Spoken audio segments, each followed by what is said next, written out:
예, 안녕하십니까.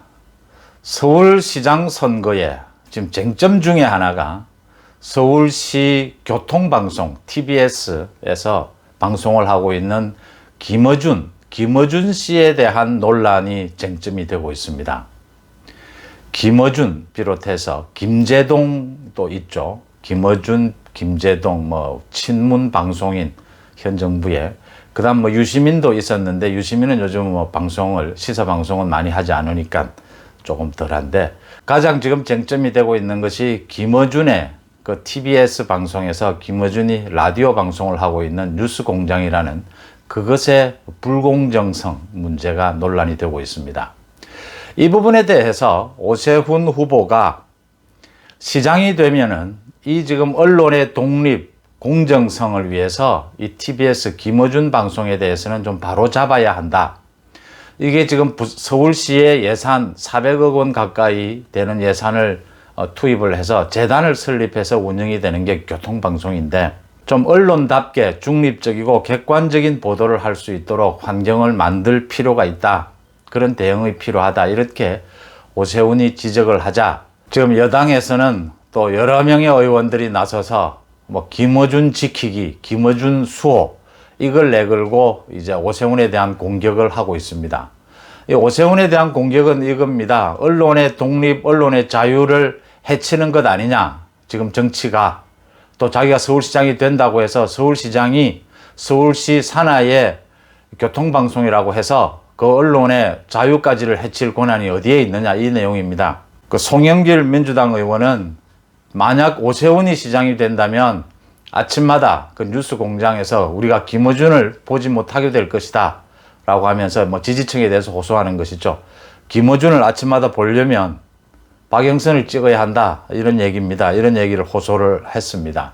그 다음 박영선 후보는 오세훈 후보가 이제 교통방송이 좀 독립적이고 공정한 방송이 되도록 바로 잡아야 한다라고 하니까, 그것은 서울시의회의 일이지, 예산을 배정을 해서 독립법인을 만들어서 TBS가 운영되고 있으니까 그건 서울시의회의 문제지 서울시장의 일이 아니다. 서울시장을 했다고 하면서 어떤 서울시장을 했는지, 서울시장이 자기가 해야 될 일과 하지 말아야 될 일도 구별하지 못하느냐, 이렇게 또 공격을 했습니다. 이 언론의 자유, 또 표현의 자유의 관계가 되는 문제인데, 먼저 이 부분만 먼저 짚고요. 박영선이 지금 오세훈에 대해서 서울시장이 해야 될 일과 하지 말아야 될 일도 구분하지 못하느냐, 시장의 경험까지 있다고 내세우면서 이 지적을 했는데, 박영선은 국회에서 사선을 지내고 장관까지 지낸 사람입니다. 예산을 누가 편성을 하고 예산을 누가 심사하는지에 대한 그 구분마저도 아직 안 되어 있어요. 이런 사람이 어떻게 국회의원을 하고 장관을 하고 지금 서울시장이 되겠다고 나섰는지 좀 기가 찹니다. 그러니까 예산의 편성은 우리가 지금 집행부에 있죠. 정부에 있죠. 서울시면 서울시에 있죠. 예산을 심사해서 결정하는 것은 서울시의회에 있죠. 국회에 있죠. 그 기능이 다른 겁니다. 자, 그렇다면 TBS 교통방송에 대해서 서울시 예산을 지원하는 부분은 어떻게 처리해야 하느냐? 서울시와 서울시의회가 공동으로 같이 한쪽은 편성, 한쪽은 심사를 해서 결정하게 되는 부분입니다. 그 다음 송영길 의원이 이렇게 인기 있는 김어준을 우리가 아침마다 보지 못하는 것이 얼마나 두렵습니까? 라고 하면서 이 김어준을 지키기 위해서라도 박영선에게 투표해야 한다, 이렇게 지지를 했습니다. 기본적으로 언론의 자유는 지켜져야 합니다. 언론의 독립 지켜져야 합니다. 근데 우리가 보통 언론의 공정성이라고 할 때는 두 가지를 이야기합니다. 하나는 형식적인 공정성, 하나는 내용 면에서 공정성. 쉽게 이야기하면 이렇게 이야기합니다. 형식적인 공정성은 가령 예를 들면 지금 박영선과 오세훈이 이렇게 선거판에 나와 있으면 박영선의 인터뷰를 해주면 오세훈도 인터뷰의 기회를 줘야 하는 겁니다. 또 지난번 문재인 대통령이 그 백신을 맞은 것에 대해서 많은 논란이 일었지 않습니까? 그러면 그 의혹을 제기하는 쪽과 또 질병관리청의 입장, 그 모두를 다 같이 반영을 해서 보도를 하는 것이 공정성입니다. 이게 형식적 공정성이죠. 그 다음 실질적인 내용면에 있어서 공정성은 양측의 모든 갈등의 요인이라든지 어떤 사건이라든지 모든 것을 양측의 입장을 모두 다 고려를 해서 충분히 취재하고 검토한 다음에 문제가 있는 쪽은 문제가 있는 대로, 또 문제가 없는 것은 문제가 없는 것으로 보도를 하는 것. 이것이 실질적인 공정성입니다. 김어준의 뉴스 공장은 이런 형식적인 또 실질적인 공정성에도 엄청난 문제가 있고, 그 다음 더 나아가서 이런 공정성을 지키기 위한 기본적인 자세마저 되어 있지 않는 게 태반입니다. 그게 뭐냐면 가짜뉴스라는 겁니다. 김어준이 사실에 기반해서 문재인 정권을 변호하겠다라는 방향성을 잡고 사실에 입각해서 얘기를 한다면 그건 또 어느 정도 용인할 수 있는 부분입니다. 팩트에 입각을 해 있다면 그 다음에 양측의 입장을 모두 고려해서 합리적인 바탕에서 문재인 정부가 잘하고 있는 것이 있다면 또 잘못하고 있는 것을 해명한다면 그런 대로 들어줄 수 있는 얘기입니다. 그런데 김어준은 2012년에 대통령 선거 뒤에 부정선거 의혹을 제기했습니다. 소위 음모론입니다. 근데 부정선거에 관련되는 자료, 기본적인 증거를 하나도 제시하지 않았어요. 그 뒤에 문제가 돼도 책임을 지지도 않습니다. 제가 지금 말하는 건 가짜뉴스를 말하는 겁니다. 어떤 의도를 갖고 팩트를 무시한 가짜뉴스를 보도하는 겁니다. 김어준은 조국 사태 때 조국의 그 딸애가 인턴을 제대로 받았다라는 것을 누구를 통해서 입증을 하느냐 하면 그 인턴을 하러 그 장소에 온 것을 봤다라고 하는 그 주변에 주민을 불러다가 인터뷰를 했습니다. 그럼 모두 거짓으로 드러났습니다. 방송에서 인터뷰를 하는 것은 언제나 철저한 검증을 통해서 책임질 수 있을 때 인터뷰를 하는 겁니다. 이건 지금 언론으로서의 가장 기본적인 자질도 되어 있지 않고, 그 다음 더 나아가서 형식적 공정성, 내용의 공정성마저 지킬 의지도 없고 능력도 없는 수준입니다. 김어준은. 문제는 이런 수준의 방송이 인기를 얻고 있다는 데서 문재인 정권의 소위 대깨문들의 수준이 이게 지금 심각해진다, 이 부분입니다. 유시민이 자신은 의용방송을 하겠다라고 공개적으로 공개를 하고 의용방송을 했습니다. 의용방송을 하든지 그건 자기의 방향성의 설정은 자기 문제입니다. 자신 개인의 문제입니다.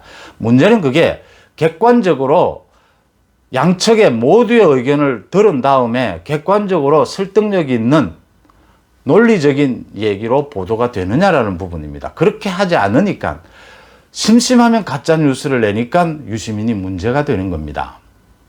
또 한 사람이 있습니다. 그 김재동이라고 하는 사람. 김재동이 KBS에서 그 시사 프로그램을 진행을 했었죠. 저도 한두 번 본 적이 있는데 간단하게 이겁니다. 저는 그 보다가 도저히 재미가 없어서 볼 수가 없었어요. 그러니까 아주 기본적인 이 어떻게 시사 프로그램을 어떻게 진행해야 한다라는 기본마저 되어 있지 않고, 이게 공정성, 형식적 공정성, 실질적 공정성이 어떻게 바탕이 되면서 자기가 보도하고 싶어 하는, 자기가 보도하고자 하는 내용을 시청자들에게 알리느냐에 대한 기본도 되어 있지 않은 상태였다. 이 연예인, 대중적 인기가 있는 사람이니까 그걸 활용한다. 이 친문 쪽에서, 문재인 정권 쪽에서는 이런 식인데 참 어처구니 없는 일들이다, 이렇게 보입니다. 그럼 이걸 어떻게 처리하는 것이 맞느냐? 정부나 자치단체나 모두 이런 문제에 부닥칩니다. 특히 언론, 문화재단, 문화인들, 언론인들이 하는 부분은 독립성을 강조합니다. 예산은 지원하되 그 운용에 대해서는 간섭하지 말라는 겁니다. 이 집행부가. 그 말 일리가 있습니다. 맞습니다. 예산을 지원할 수 있습니다. 그렇지만 그 하나하나 내용을 언론이 어떤 보도를 하는지를 간섭해서는 안 됩니다. 문화, 어떤 영화를 만들고 어떤 문화 행사를 하는지에 대해서 집행부가 자신들이 예산을 줬다고 해서 하나하나 간섭해서는 안 됩니다. 하지만 예산, 이거는 국민의 돈이 들어가는, 예산이 들어가는 문제이기 때문에 예산을 배정을 할 것인지 배정을 하지 말아야 할 것인지, 예산을 어떤 규모로 조정할 것인지를 그 결정은 서울시와 서울시 의회가 해야 되는 것입니다. 1차적으로 서울시가 해야 하는 겁니다. 편성권을 가지고 있으니까. 서울시가 예산 편성을 하면서는 그 방송이 지금 유익하게 되고 있는지, 서울시 교통방송이 교통을 위해서 유익한 방송이 되고 있는지를 판단해야 하는 겁니다. 많은 자료들을 가지고. 이게 가장 기본적인 상식입니다. 교통방송의 언론 활동을 간섭하려고 하는 것이 아닙니다. 그 언론 활동이 제대로 가치가 있어서 내년에도 더 예산을 지원해야 하는 것인지는 서울시가 판단해야 하는 몫이고 서울시장이 가장 책임을 져야 되는 부분인 겁니다. 그것을 모르는 사람은 서울시장이 되겠다고 해서는 안 됩니다. 국회의원을 했던 게 부끄러워해야 합니다. 장관을 한 것을 부끄러워해야 합니다. 또 하나 더 바로잡아야 할 것. 문재인 정권, 지금 여권에서는 입만 열면 언론이 한쪽으로 기울어져 있다고 합니다. 언론이 야권 쪽으로, 보수 우파 쪽으로 기울어져 있다고 합니다. 그렇습니까? 지금 대한민국의 모든 거의 90%에 가까운 언론이 모두 친정부, 친문재인 정부 쪽입니다. 지금 몇몇 신문과 몇몇 보수 우파 또 야권 유튜브를 제외하고는 거의 모든 것이 지금 문재인 정권으로 다 넘어가 있습니다. 이렇게 기울어진 운동장인데도 집권 여당에 뭐 조국이 특히 심합니다. 입만 열면 지금 언론에 탄압을 받고 있고 자신들이 언론에 의해서 공격받고 있고 피해를 받고 있다라고 피해자 코스프레를 합니다. 그 다음 표현의 자유 부분을 잠깐 더 하나 말씀을 드리면 오늘 그 오세훈 후보가 그 문재인 대통령에 대해서 중증 치매 환자 같은 행동을 하고 있다. 자신이 그 말을 하는 것이 뭐가 문제냐? 이 정도 표현도 하지 못하느냐? 맞습니다. 그 정도 표현할 수 있습니다.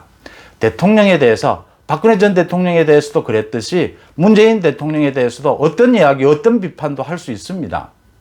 문재인 대통령이 멍청하다고 비판할 수 있고 도무지 정책 결정 능력을 갖추지 못했다.